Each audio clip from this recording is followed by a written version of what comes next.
Okay, so in this video, you're going to learn how to determine the upper and lower sums for a region using the formulas na nabinggay ko sa inyo dun sa aking previous video. Okay? And it says, find the upper and lower sums for the region bounded by the graph of f of x equal to x squared and the x-axis x equals 0 and x equals 2. So, yun yung boundaries niya. F of x tapos yung sa x-axis from 0 to 2. Okay?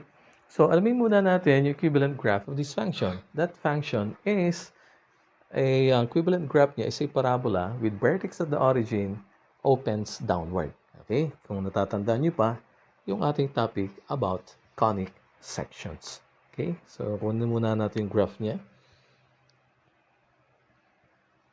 So, parabola. So, hindi ko na i-draw yung other half of a parabola kasi ang ating kukunin lang na region ay from x equals 0 to 2. So, yung half na lang ng parabola idodro ko. Okay? So, naandito yung other half. So, this is x equals 0. Sabihin natin x equals 2 na dito. Okay? So, ito yung kailangan nating makuhang area. Okay. So, kunin natin yung maximum and minimum value of the ith subinterval para makuha natin yung lower sum and upper sums. Okay? Pag ganito siya, yan. Ito yung ating f of yung maliit na m. Okay? Pag kukunin naman natin yung max value, ito yung minimum, ito yung max value. Okay? Ganito yung graph niya.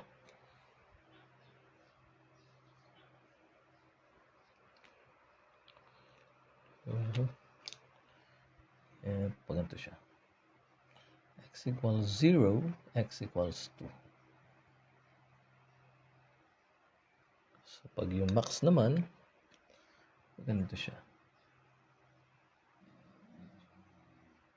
Okay. Yan. Nila lahat. So, ito naman yung kanyang f of malaking M. Okay. Now, in solving the upper and lower sums, we're going to begin by solving delta x. Okay. Solution. Okay, solution natin is solve for delta x.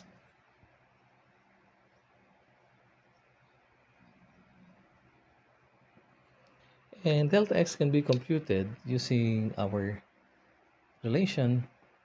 We have b minus a over n. Okay? So, ito yung ating b. Ito yung ating a. Okay? So, 2 minus 0 over n. So, therefore, delta x is 2 over n. Now, the next step is we determine the left endpoints and the right endpoints. Okay? And that is m of I natin. So, solving for the left endpoints and right endpoints. For the left endpoints and right endpoints.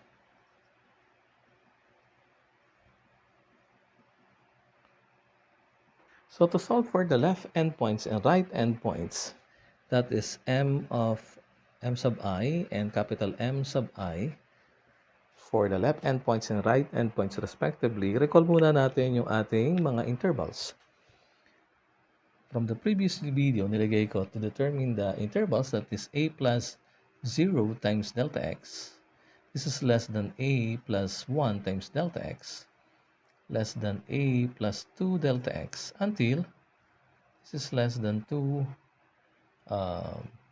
a plus n delta x. Okay? So, pag tinutukoy nating left endpoints, yun yung minimum value ng ating f of x dun sa I subinterval na tinutukoy natin. So, ito yung mga nasa left side, left endpoints, yung mga minimum values natin. So, therefore, kung itong tinutukoy nating left endpoint of the rectangle, so that will be a is 0. That will be 0. And by the way, yung atin nga palang 0, 1, 2, 3, n values are I values starting from 1, 2, 3 until the last value of n. Okay? So therefore, ang ating left values will be 0, which is the a value, plus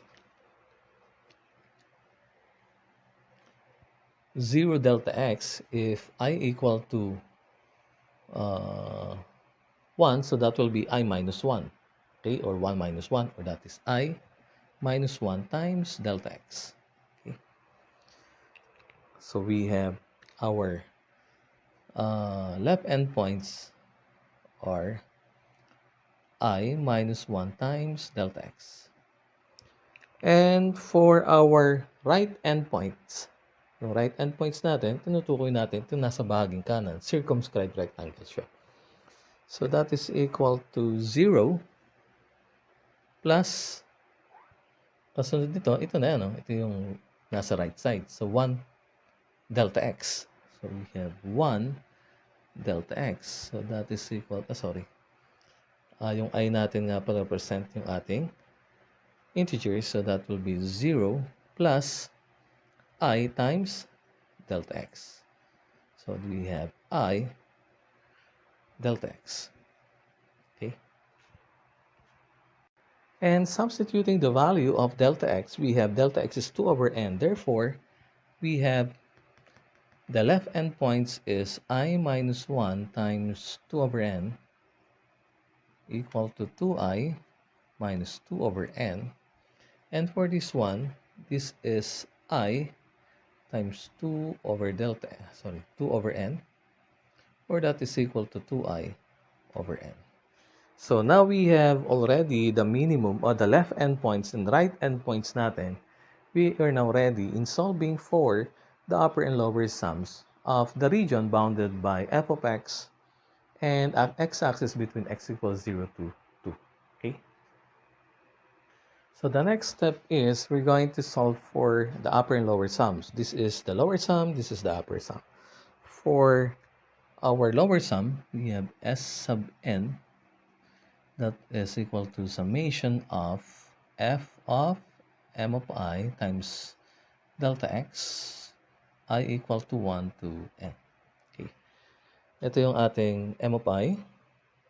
So that is summation of I equal to 1 to n f of 2I minus 2 over n times delta x.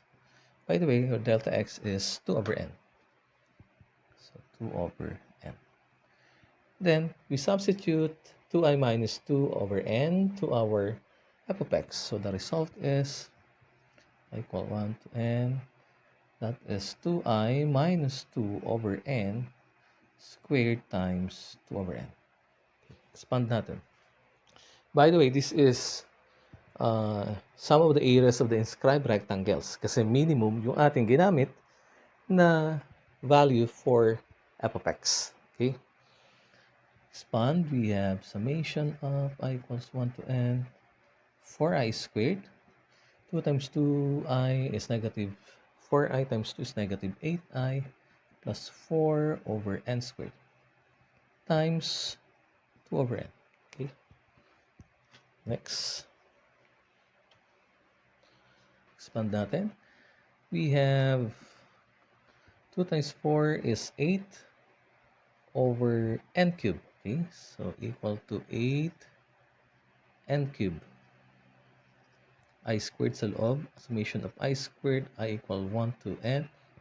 Ito naman, negative 16 over n cubed. Summation of I equal to 1 to n plus 1 over n cubed. Summation of 2 times 4 is 8. I equal to 1 to n. Okay? Expand natin. Gamit yung properties of, o yung formulas ng sums of powers of integers. We have 8 over n cubed. This is n plus 1 times 2n plus 1 over 6 minus 16 over n cubed. This is n plus 1 over 2 plus 1 over n cubed times this is 8n. Okay? So, cancel to. 3, 4. Cancel lang isa. We have here 8. Cancel lang isa. Cancel lang isa. Okay?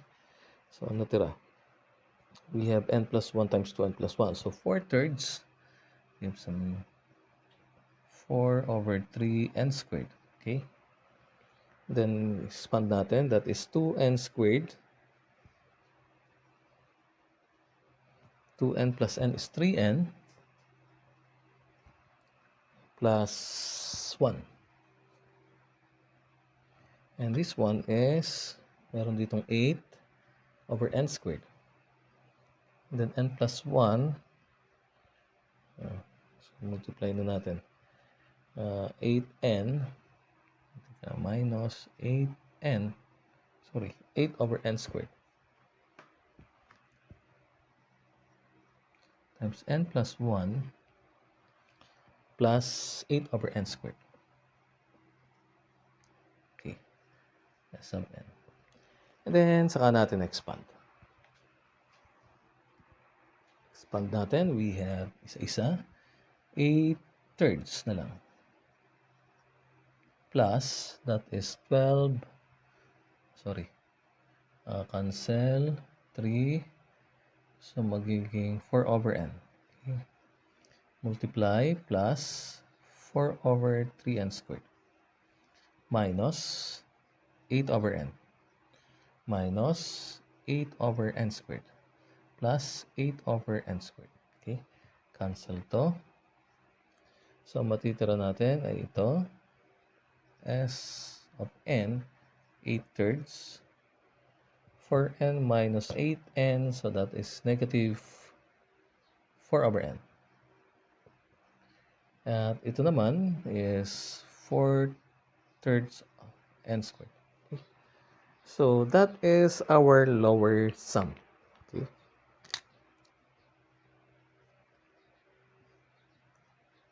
Haba ng solution. Next is we're going to determine the upper sum. Okay.